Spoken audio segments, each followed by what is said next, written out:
9واں زبور جو 20 آیات پر مشتمل ہے۔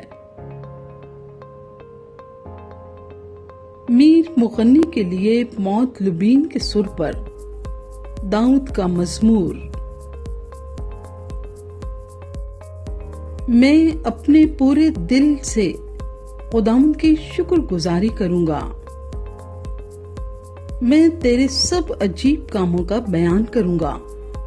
میں تجھ میں خوشی مناؤں گا اور مسرور ہوں گا۔ اے حق تعالی، میں تیری ستائش کروں گا۔ جب میرے دشمن پیچھے ہٹتے ہیں تو تیری حضوری کے سبب سے لرزش کھاتے اور ہلاک ہو جاتے ہیں، کیونکہ تو نے میرے حق کی اور میرے معاملے کی تائید کی ہے۔ تو نے تخت پر بیٹھ کر صداقت سے انصاف کیا۔ تو نے قوموں کو جھڑکا، تو نے شریروں کو ہلاک کیا ہے۔ تو نے ان کا نام عبدالآباد کے لیے مٹا ڈالا ہے۔ دشمن تمام ہوئے، وہ ہمیشہ کے لیے برباد ہو گئے، اور جن شہروں کو تو نے ڈھا دیا ان کی یادگار تک مٹ گئی۔ لیکن خداوند اب تک تخت نشین ہے۔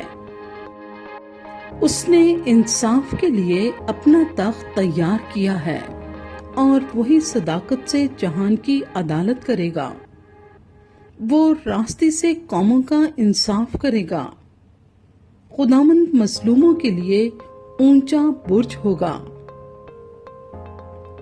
مصیبت کے ایام میں اونچا برج، اور وہ جو تیرا نام جانتے ہیں تجھ پر توکل کریں گے، کیونکہ اے خداوند تو نے اپنے طالبوں کو ترک نہیں کیا ہے۔ خداوند کی ستائش کرو جو سیون میں رہتا ہے۔ لوگوں کے درمیان اس کے کاموں کو بیان کرو، کیونکہ خون کی پرسش کرنے والا ان کو یاد رکھتا ہے۔ وہ غریبوں کی فریاد کو نہیں بھولتا۔ اے خداوند مجھ پر رحم کر، تو جو موت کے پھاٹکوں سے مجھے اٹھاتا ہے۔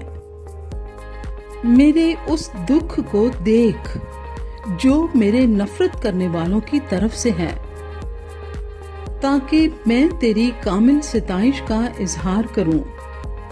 سیون کی بیٹی کے پھاٹکوں پر میں تیری نجات سے شادمان ہوں گا۔ قومیں خود اسی گڑھے میں گری ہیں جسے انہوں نے کھودا تھا۔ جو جال انہوں نے لگایا تھا اس میں انہی کا پاؤں پھنسا۔ خداوند کی شہرت پھیل گئی۔ اس نے انصاف کیا ہے۔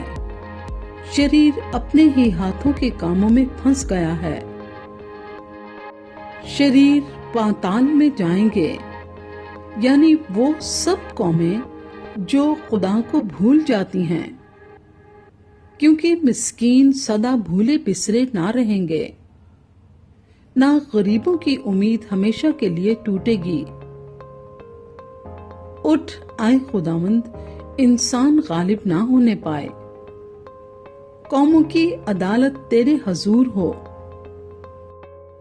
اے خداوند ان کو خوف دلا، قومیں اپنے آپ کو بشر ہی جانیں۔